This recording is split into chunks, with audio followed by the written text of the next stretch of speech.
Auto Shankar, ये नाम एक वक्त पर मद्रास के लोगों के लिए खौफ की वजह हुआ करता था, जिसके मेन 3 रीज़न थे। एक शराब, दूसरा सेक्स और तीसरा खूनी खेल। ऑटो शंकर को किसी का डर नहीं था। 80 के दशक में उसने सिर्फ 6 महीनों के अंदर 9 लड़कियों का रेप कर उन्हें मौत के घाट उतार दिया था। साल 1955 में तमिलनाडु के वेल्लोर में जन्मे गौरी शंकर ने 4 शादियां की थी, जिसमें पहली पत्नी ने खुद को आग लगाकर खुदकुशी कर ली, जिसके साथ उसके 4 बच्चे थे। उसकी तीसरी पत्नी ललिता एक कैबरे क्लब में एक कलाकार हुआ करती थी।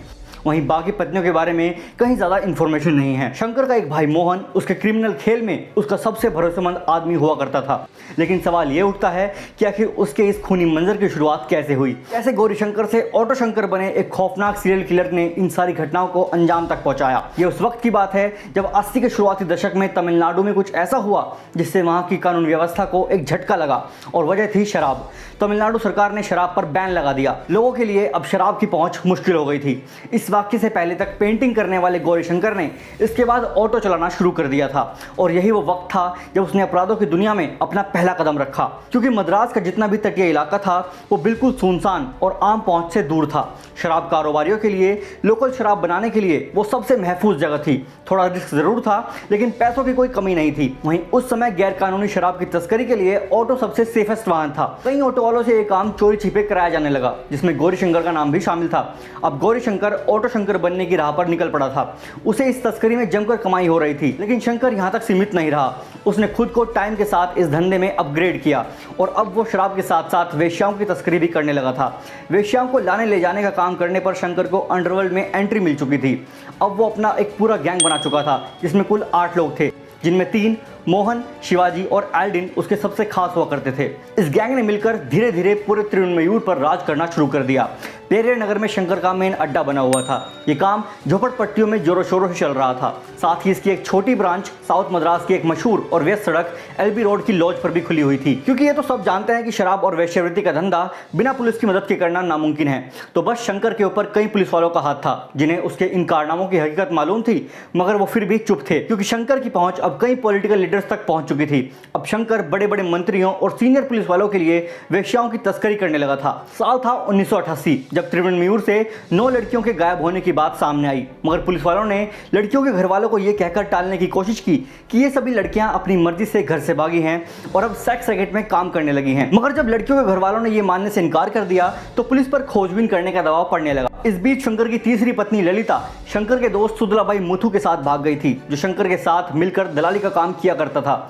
मगर ललिता और सुदलाबाई मुथु ने भागकर देह व्यापार में अपना अलग संगठन बनाकर व्यापार करना शुरू किया। शंकर के मन में बदले की भावना थी, तो उसने अक्टूबर 1987 में एक रात उन दोनों को समझौते के लिए पेरियर नगर बुलाया।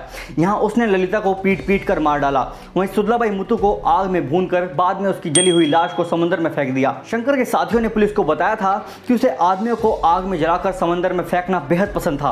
वो ये कई बार कर चुका था। इसके बाद मई 1988 की एक घटना में शंकर के गिरोह के अपोजिट एक नया गिरोह खड़ा हो चुका था, जिसके 3 आदमियों ने शंकर को वेश्याओं के साथ सोने के बदले पैसे देने से मना किया, तो शंकर ने उन तीनों को पीट पीट कर वहीं मार डाला।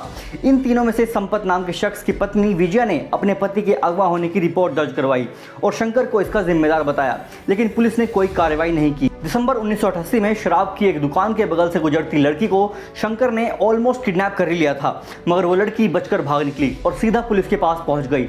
धीरे धीरे इस तरह के मामले बढ़ने लगे और पुलिस शंकर की गुंडागर्दी से तंग आने लगी। पुलिस के अफसरों ने अब अंडरकवर होकर तहकीकात करना शुरू कर दिया। वो उस शराब की दुकान में पहुंचे जहां लड़की को अगवा करने की कोशिश की गई थी। वहां पहली बार उनके सामने ये नाम आया, ऑटो शंकर। इसके बाद इंस्पेक्टर जनरल ने एक स्पेशल टीम बनाकर शंकर के सारे कारनामों की खोजबीन करने का ऑर्डर दिया। शंकर को इस दौरान गिरफ्तार करके पूछताछ की गई, मगर बाद में उसे छोड़ दिया गया। इसके बाद शंकर अपने 5 साथियों के साथ अगस्त 1990 को फरार हो गया। लेकिन पुलिस की पकड़ में एल्डिन ने सबसे पहले शंकर की सारी करतूतों का पर्दाफाश किया। वो कोर्ट में गवाह बनने के लिए भी राजी हो गया। एल्डिन की मदद से पुलिस ने शंकर को भी गिरफ्तार कर लिया। इस बार शंकर ने भी अपने सारे जुर्म कबूल कर लिए। इस दौरान पुलिस ने पेरियर नगर से 5 लाशें बरामद की। शंकर ने उन्हें सीमेंट की दीवारों में चुनवा दिया था। और तो और जब शंकर की प्रॉपर्टी की जांच की गई तो घर, गाड़ियां, बाइक्स के अलावा अलावा शंकर के पास से एक डायरी बरामद की गई जिसमें उसने कई पुलिस वालों के नंबर लिखे थे जो उसकी मदद किया करते थे। ये सामने आने के बाद 2 पुलिस वालों को तुरंत सस्पेंड कर दिया गया। एक डिप्टी सुपरिटेंडेंट को लंबी छुट्टी पर भेज दिया गया, बाद में उसे भी सस्पेंड कर दिया। शंकर ने बताया कि उसके द्वारा की गई सारी हत्याएं सिनेमा से इंस्पायर थी। वो फिल्मों में दिखाए गए क्राइम्स को ध्यान से देखता और उसमें दिखाए विलेन की तरह बनने की कोशिश करता रहा। उसने अपनी हिस्ट्री की सभी हत्याएं बिल्कुल फिल्मी तरीके से की थी, मगर अफसोस कि जेल जाने के बाद भी शंकर के रहन सहन में कोई कमी नहीं थी। वो काफी समय तक जेल में ऐशो आराम की जिंदगी जीता रहा, बस सेक्स के अलावा उसे वहां सब कुछ नसीब था। मगर अपने पैंतरे आजमाकर 3 जेल वार्डन की मदद से शंकर जेल से भाग निकला। हालांकि पुलिस ने एक बार फिर उसे ओडिशा से गिरफ्तार कर लिया और अब वो समय था जब उसे फांसी की सजा पर माफीनामे से देश के तत्कालीन राष्ट्रपति शंकर दयाल शर्मा ने इनकार कर दिया था। और फिर कुछ ही दिन बाद 27 अप्रैल 1995 में सालेम जेल में गौरी शंकर उर्फ ऑटो शंकर को फांसी पर लटका दिया गया।